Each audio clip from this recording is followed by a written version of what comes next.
For decades, earning $100,000 a year has been the definitive American benchmark for financial success. Hitting six figures puts you in roughly the top 20 to 25% of individual earners in the country, a level of income that previous generations considered the definition of having made it. Yet modern data reveals a different reality. Millions of people earning this exact salary are anxious, carrying almost no meaningful savings and living strictly paycheck to paycheck. It is easy to look at a struggling six-figure earner and assume they are simply reckless with money, but that dismisses the actual mechanics of why this income level feels so precarious. These earners are caught in a web of structural and psychological forces that operate silently in the background of the modern economy. To understand why $100,000 no longer guarantees security, we have to look past moral judgments about spending habits and examine the literal math of a high income. The first issue is the gap between gross income and spendable net income. Earning $100,000 on paper is not the same as having $100,000 to direct toward your life. This chart shows how that initial sum gets carved up. First, federal and state taxes take a significant slice. Then, Social Security and Medicare taxes remove another mandatory chunk before the money ever reaches your bank account. What you are actually left with is take-home pay between $65,000 and $72,000 a year. That reduced number is the true baseline for everything else. Then we have to account for geography. High salaries are concentrated in expensive cities, where basic housing predictably consumes up to 70% of that remaining net income. There is also the student loan trap.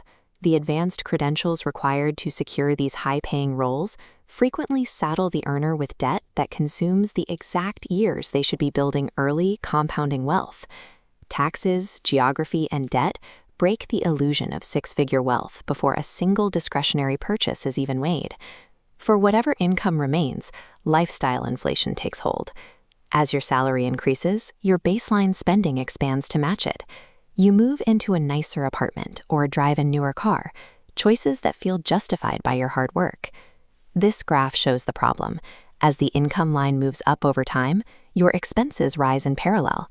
Because they move together, the space between them, your actual savings, never gets any wider.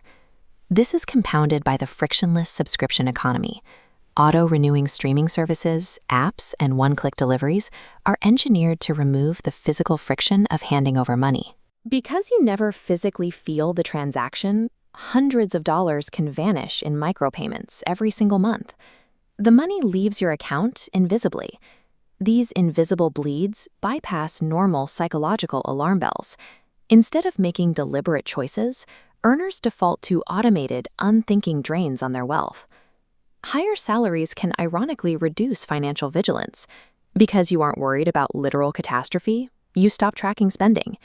The comfort of the salary becomes a sedative, allowing waste to go unnoticed. There is also a social cost to professional success.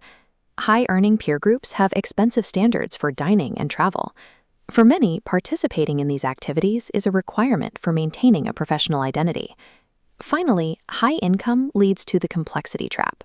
You become a target for an ecosystem of advisors selling high-fee, commission-based products like whole life insurance, often framed as sophisticated investments that regular people can't access. This creates a dangerous vulnerability. Daily financial caution drops at the exact moment the earner faces higher stakes, predatory financial decisions. Escaping this trap is a psychological battle against systems designed to exploit depleted self-control. It is not something you can solve by simply looking at a spreadsheet once a year. The countermeasure is developing active financial consciousness, the deliberate choice to be aware of what your money is doing, where it is going, and who is benefiting from your transactions. Because the subtractions from your wealth are automatic, your wealth-building strategy must also be automated. You cannot rely on willpower to save whatever is left over.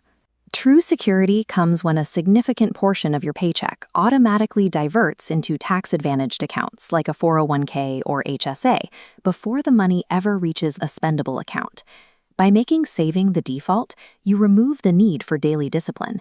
Your lifestyle then forms around what remains, rather than expanding to consume everything available.